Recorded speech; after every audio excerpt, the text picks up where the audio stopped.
Just like when you were kids, you know, with paste. I mean, they probably don't even have that now. But when I was a kid, before you could graduate to glue, you had to prove to the teacher you could use paste.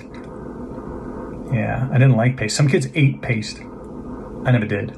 I never liked sticking my finger in a jar. They weren't small jars like the Carmax I'm talking about here, because it's portable for Post-its. It's modern times. You know, they were smart enough. You didn't have to carry around a giant jar of Post-it paste. That's crazy. That's expensive as hell. You know, 7 ounces of Post-it paste costs you $100. No, you get like 0.7 ounces. It's like, it comes with the Post-it notes. It's like $2 or whatever they are. I don't know. They last a long time, so I don't buy them often, so I don't know the price. But if it's, yeah. So they didn't carry big jars. But back in real life, when I grew up, they didn't have Post-it paste. They just had regular glue paste. Elmer's paste, maybe. I don't know. Just stick your hand in there. You stick your finger in there. It's gross. But some kids ate that. That's weird. I mean, we're talking 4-year-old kids, right? But you're still a human being with some sort of, I don't know what age they are that they eat paste and don't eat paste. I never did eat it. But I did use it, probably 4 or 5. Yeah, preschool, probably. And then you graduate to using glue. That's the whole point of this video is it's not a ceremonious graduation, but there is a graduation. You need to prove your merit with your use of your paste when you're like a 4 or 5-year-old before you can graduate to the use of glue, which is a permanent graduation. I mean, if I were to ever use an adhesive bonding agent at this point in my life, it would still be a glue. There's not like a third thing that you graduate to. So yeah, I mean, you do it early in life, hopefully. One of the key requisites is you're known for not eating your paste, because then you get a glue bottle, you just lean back, open that glue, and just like spray it, squeeze it down your throat, non-stop. Much worse than even eating paste, right? Both of them are bad for you. I don't know why anybody would do that. So you got to prove that you can not eat your paste before you can graduate to glue. But at a certain point, probably by age 5 or 6 for most people, even for me, I graduated to glue. Like I said, it wasn't a ceremony, but that's the way I thought of it. I suppose there could be applications for both paste and glue for like a graduate. Go back to paste maybe? After you've already graduated to glue, you go back to paste for some situations. Perhaps. I don't know, I'm not an artist. I mean, I only make video arts. Talking ones, really. Not even really video ones. The talking videos, like this one, for example. That video hasn't moved, but I've been talking. It's a talking art. Such as it is. I don't use paste in my talking art. But I imagine maybe you could. Why not? Something like glue's an improvement. It's like those rounds. It's the same situation as round edge scissors. The ones that come to a round point, not edge, but the other side of the edge is there's a point and an edge to a thing. It's not so the non-edge, the point. The rounded point scissors, so you don't stab your eye out when you're like a 5-year-old. You know, then you graduate to the sharp pointed scissors. Yeah, that happens.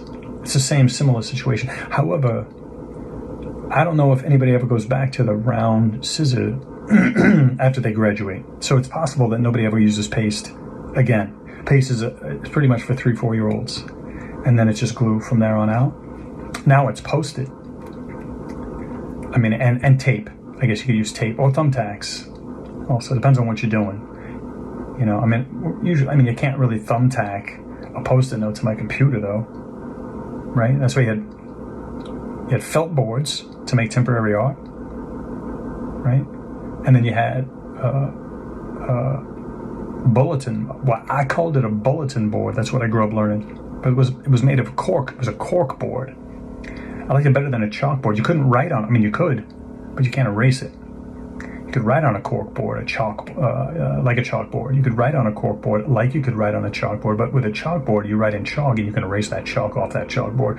With a cork board, you can't really write on it with chalk because it won't show up. So you got to write on it with like a marker, permanent or otherwise. It's not coming off. It doesn't need to be. It can be an impermanent marker or a permanent marker. You write on that cork board, the bulletin board. You write a bulletin on your cork board. But you don't write it on paper, you write it on the cork board. It's a permanent bulletin that you've just written. So you gotta beware. You gotta use an intermediary device like a piece of paper. You can write on that, and then you tack it up. You don't cork it to the cork board, you tack it to the cork. It should be called a tack board. It's made of cork though, but you don't use a cork to affix it. You know, your bulletin to your cork board, your bulletin board. You don't use nails though. You don't need a hammer at all. That's what a thumbtack is for. That's why they're genius. You just, thumb pressure is all you need. You don't need a hammer. Just a human thumb strength. Even a child's, really. Depends on how deep. You gotta have a significantly enough deep depth. Of significant depth. Significant enough depth. All right, let's say that again. That corkboard you have has to have significant enough depth in order to facilitate or even exonerate, if you will, a thumbtack. I mean, unless your thumbtacks are really, really not very deep. You know, don't have to be that deep. Thumbtacks are probably a quarter inch, a half inch. How long is the sharp point of a thumbtack? Like a half inch. So you don't need your cork to be a half inch thick, but it wouldn't be a bad idea though to go like that. Anyway, yeah. So chalkboards, cork boards, felt boards. These are all the temporary boards, right? As opposed to something like and watercolor canvas and an Etch-a-Sketch. But if you know, as opposed to like the more permanent artworks, well, oil painting, for example, or spray painting onto a side of a building, you can't just erase that and then redo it again like you can with an Etch-a-Sketch, right? So that's the good and the bad with those temporary boards. Is I mean, you better be careful if you try to make a permanent art with an Etch-a-Sketch. You can't move it once it's done because it'll erase itself, right? That's probably the most dangerous, temporary, if you wanted to make it permanent. But even, a chalkboard, you got to be careful not to erase that, right? A cork board, all you got to do is not take down the bulletins and throw them out. Felt, hopefully it doesn't run out of felt. What is felt? Like static cling? How does felt stay onto a felt board? How do you create felt board art? What's the mechanism of adhesion? It's not sticky, thank goodness. That's the nicest thing about a felt board. They're the nicest, plus felt just feels good. You don't have to be 7 years old to enjoy the feeling of a felt. I'm telling you, you don't. Absolutely you don't. I don't think. I haven't felt a felt board in a long time, but I'm imagining right now. I remember felt boards. This is all like preschool, kindergarten, first grade, that era. I don't know why I'm talking about it. Yeah, it just put me into mind of that before. Anyway, so that's 42 minutes and 42 seconds. That's a good sign to exit this video. All right, guys. Little discursion on the arts and the sciences, as we do here sometimes on the Deckard channel. The art, we're talking about art, felt boards and whatnot, right? And we're talking about science, post-it paste. That's a scientific development. And I went scientific with it. Not really molecular science, but it was more of a scientific topic, really. So you never know when you're going to learn. You never know when you're going to be entertained. But I like to provide both whenever I can. And so the arts are entertainment, and the science is the learning. And that's my Philosopher-Art-King right there, just trying to come out. Sometimes he comes out with greater or lesser extent, but also success, also access. You can access my Philosopher-Art-King from time to time when he does come out, kind of like a shell maybe. It's kind of like that. It's more of an inspirational shell, more like a snail than a turtle. No, not at all. Not at all like that. The opposite of that. Snails don't go in their shells, do they? Maybe they do. How does a snail get in a shell? Because snails are just slugs, They're just slugs with like a shell. I don't know. I don't really like them. I don't like thinking about them. I mean, they're slickery and sticky at the same time. I imagine they're sticky. Maybe they're not. I don't touch them much. Not ever really, except for when I was a little kid. Ironically enough, when I was a little greater, 4 or 5 years old, we had a lot of snails in California. Not so many slugs. Snails though. In the ivy. In my growing up house when I was a little kid, before I even was when I was in kindergarten. California, Southern California. Yeah. That's where my sister was born. That's where I lived while she was born. And then while she lived also there. I was born in Denver.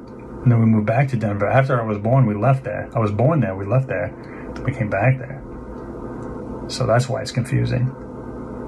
Because when we were back there, we were in California before that. But my sister was born there in California, and I was born in Denver. But wait, we're in Denver now. I thought you were older. I was, because we were in Denver twice. Oh yeah, that makes sense. Now, yeah, I was born, and we moved. And my sister was born, and we moved back, but not to the same house, but to the same city. Yeah. Anyway, that's my third discursion in a row. This whole video is filled with discursions. But yeah, Philosopher-Art-King. Watch my video about it. I go into it a little bit. It's the overall aspiration of the channel is to exhibit and express my Philosopher-Art-Kingness whenever I can. But without, I didn't try to make this a Philosopher-Art-King video, but Philosopher-Art-King really is more of a expressivist ethos. It's a way of being in your expressive talking video. It's a way of talking, it's a way of orienteering your subject matter and expressing it. And it just happens or it doesn't happen. And this one turned out to be arts and sciences, which they don't always coalesce together like that. So the Philosopher-Art-King might be more philosopher, more artist. He's always a king, though. To myself, I'm always a king. So I'm trying to king it. Trying to be a king about it. Try to be respectful and responsible. It's my responsibility to make my artwork as kingful as I can. So I always try to bring a kingliness to it. But usually it's artistic. Sometimes it's also philosopheristic. And this time, which is the science part. It's a Philosopher-Art-King, a fart king. That's right. I said it. It's spelled with a PH though, so it's all right. Fart king. That's what this was a video where it turns out my fart kingness. It came out. And now I better go to the water closet. Because, it did come out. And I got to take care of that. All right.